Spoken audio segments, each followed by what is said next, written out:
There are over 900 restriction enzymes known today, each recognizing different recognition sequences, and they have been isolated from over 230 strains of bacteria.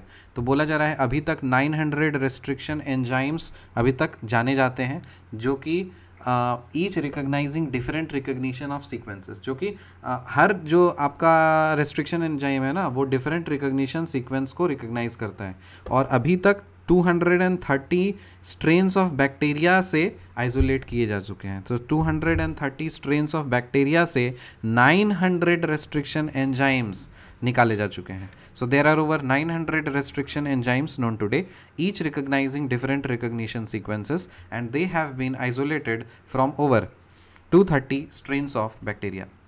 Enzymes are named using a convention that incorporates the first letter of the genus and the second two letters of the species from which the enzyme was isolated. For example, जैसे E को RI लिखा हुआ है, comes from Escherichia coli RY13.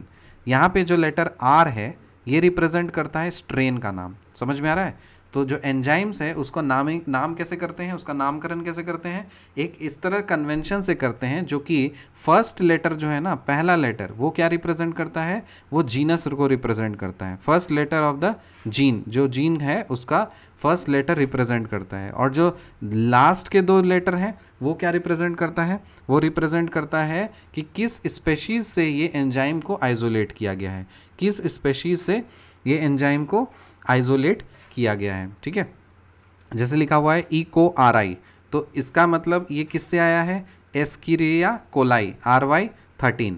सो जो letter R है ये represent करता है the name of the strain, ये स्ट्रेन का नाम को रिप्रेजेंट करता है. जो द सेकेंड टू लेटर जो है, सो देखो ये फर्स्ट लेटर जो है वो जीन्स का, तो यहाँ पे R हो गया, E को RI, सो फर्स्ट लेटर हो गया वो जीन्स को हो गया, जो बाकी के जो लास्ट टू लेटर्स हैं वो रिप्रेजेंट करता है कहाँ से, वो एंजाइम को आइसोलेट किया गया है. सो जो लेटर R है इसमें ये रिप्रेजेंट करता है स्ट्रेन का नाम.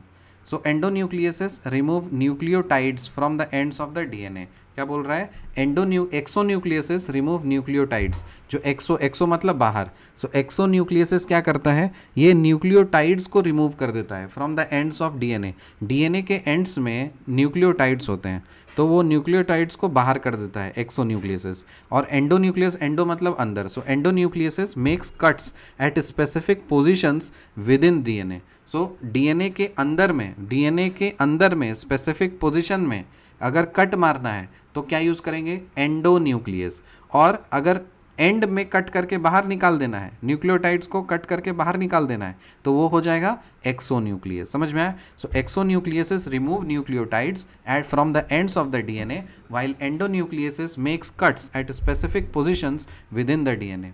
Each restriction endonuclease functions by inspecting the length of the DNA sequence, and once it finds its specific recognition sequence, it will bind to the DNA and cut each of the two strands of the double helix at specific points in their sugar phosphate backbones. क्या बोल रहा है, सबसे पहले ये जो restriction endonuclease है ना, ये क्या करता है, ये इंस्पेक्ट करता है पूरे लेंथ को, जो डीएनए सीक्वेंस का लेंथ है उसको इंस्पेक्ट करता है, स्कैन करता है.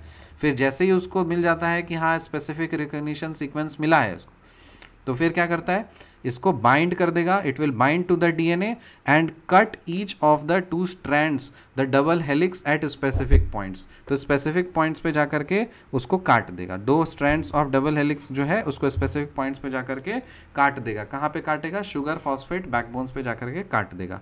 सो each restriction endonuclease functions by inspecting the length of a DNA sequence, and once it finds its specific recognition sequence, it will bind to the DNA and cut each of the two strands of the double helix at specific points in their sugar phosphate backbones. Palindromic sequences are crucial for, palindromic sequence जो है ना ये किस चीज़ के लिए crucial होता है, palindromic sequences are crucial for the functioning of restriction enzymes as they recognise and cut these sequences in a specific manner. So palindromic sequences ये क्रूशियल होता है, क्यों, क्योंकि रेस्ट्रिक्शन एंजाइम्स के फंक्शनिंग के लिए काम करता है. So palindromic sequences are crucial for the functioning of restriction enzymes as they recognise and cut these sequences in a specific manner. After DNA is cut by restriction endonucleases, the the resulting fragments can be separated by gel electrophoresis. जैसे ही अपने restriction endonuclease ने अपना काम कर दिया ना, तो फिर वो जो रिजल्टिंग फ्रैगमेंट्स है ना उसको सेपरेट करना पड़ता है, और वो सेपरेट कौन करता है? Gel electrophoresis. Gel electrophoresis separate कर देता है. रिकैप करते हैं. There are over 900 restriction enzymes known today, each recognizing different recognition sequences, and they have been isolated from over 230 strains of bacteria. This statement is true. Enzymes are named using a convention that incorporates the first letter of the genus and the second letter of the species from which the enzyme was isolated. For example, EcoRI comes from Escherichia coli and RY13. So the letter R represents the name of the strain. Exonucleases remove the nucleotides from the ends of the DNA, while exonucleases make cut site-specific positions within DNA. Each restriction endonuclease functions by inspecting the length of a DNA sequence, and once it finds its specific recognition sequence, it will bind to the DNA and cut each of the two strands of the double helix at specific points in their sugar phosphate backbones. Palindromic sequences are crucial for functioning of the restriction enzymes, as they recognize and cut these sequences in a specific manner. After DNA is cut by restriction endonucleases, the resulting fragments can be separated by gel electrophoresis. मिलते हैं आपसे अगली video में, तब तक के लिए bye.